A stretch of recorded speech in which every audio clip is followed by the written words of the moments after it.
औज़ुबिल्लाहिमिनश्शैतानिर्रजीम बिस्मिल्लाहिर्रहमानिर्रहीम अस्सलाम वालेकुम वरहमतुल्लाहि वबरकातुहू। तो पहले आज कल वाली आयत मुकम्मल करते हैं। बात हो रही थी कल कफ़ार से फरमाया जाएगा कि तुम्हारी तरफ कोई डराने वाला या मेरे अहकाम पहुँचाने वाला नहीं आया था। कफ़ार के इनकार पर अंबिया इकराम से दरियाफ़त फरमाया जाएगा तो वो रब की बारगाह में अर्ज़ करेंगे कि ये झूठे हैं, हमने इन्हें तबलीग की। इस पर इनसे दलील तलब की जाएगी तो वो अर्ज़ करेंगे उम्मत मुहम्मदिया हमारी शाहिद है, ये उम्मत पैगम्बरों की शहादत देगी। सुबहान अल्लाह, क्या रुतबा पाया है उम्मत मुहम्मदिया ने।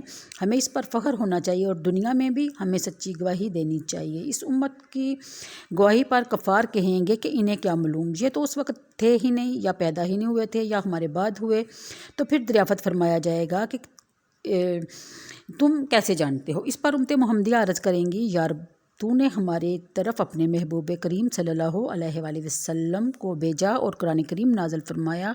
इनके ज़रिए हम यकीनी तौर पर जानते हैं कि तमाम अंबिया कराम अलैहिस्सलाम ने फ़र्ज़ तबलीग बड़े बाकमाल तरीके से अदा किया। फिर नबी करीम सल्लल्लाहु अलैहि वसल्लम से आपकी उम्मत के बारे में दरियाफ़त किया जाएगा। आप सल्लल्लाहु अलैहि वसल्लम भी इस तस्दीक फरमा देंगे। यहाँ एक मसला भी बयान किया जाता है कि जिन चीज़ों का इल्म यकीनी हो, बेशक सुनने से हासिल हुआ हो, इस पर भी शहादत यानी गवाही हो जाती है। नबी करीम सल्लल्लाहु अलैहि वसल्लम यकीनी और कतई तौर पर बकरम इलाही नूर नबूवत से हर शख्स के हाल और इसके हकीकत और ईमान और अमाल नेकोबद और इखलास नफाक सब पर मतला हैं यानी खबर रखते हैं। इसलिए हजूर की शहादत दुनिया में बहुक्म शरा उम्मत के हक़ में मकबूल है। यही वजह है कि हजूर सल्लल्लाहु अलैहि वसल्लम ने अपने ज़माना के हाज़रीन के मुतल्लक़ जो कुछ फरमाया, मसलन सहाबा इकराम, अज़वाज मुतहरात और अहले बैत के फ़ज़ाइल और मुनाक़ब या गैबों और बाद वालों के लिए यानी हज़रत अवैस करनी और इमाम महदी वग़ैरह के बारे में इस पर इत्क़ाद वाजिब है, यानी कि हमें चाहिए इस पर पक्का और यकीन रखें पुख्ता। तो मसला हर नबी को इनकी उम्मत के माल पर आगाह किया जाता है ताकि रोज़े क़यामत शहादत दे सके। चूँकि हमारे नबी करीम सल्लल्लाहु अलैहि वसल्लम की शहादत आम होगी, इसलिए हजूर तमाम उम्मतों के अहवाल पर आगाह हैं यानी कि मतला हैं।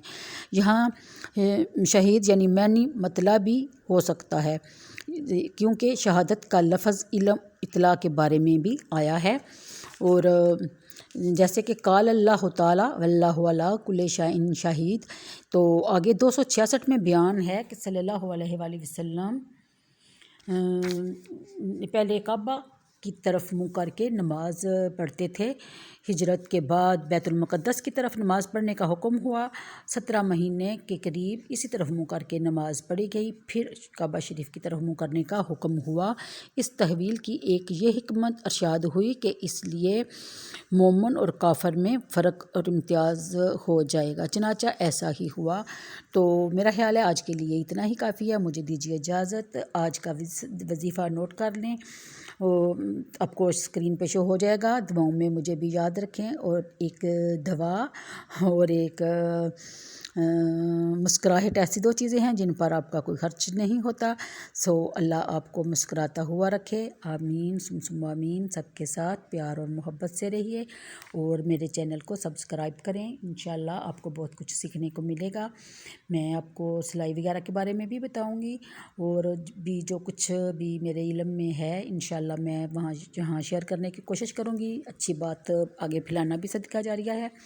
तो इसलिए इंशाल्लाह ताला अल्लाह के फ़ज़ल से हम नेकी को फैलाने वाले ही होंगे। ओके जी, अल्लाह हाफ़िज़।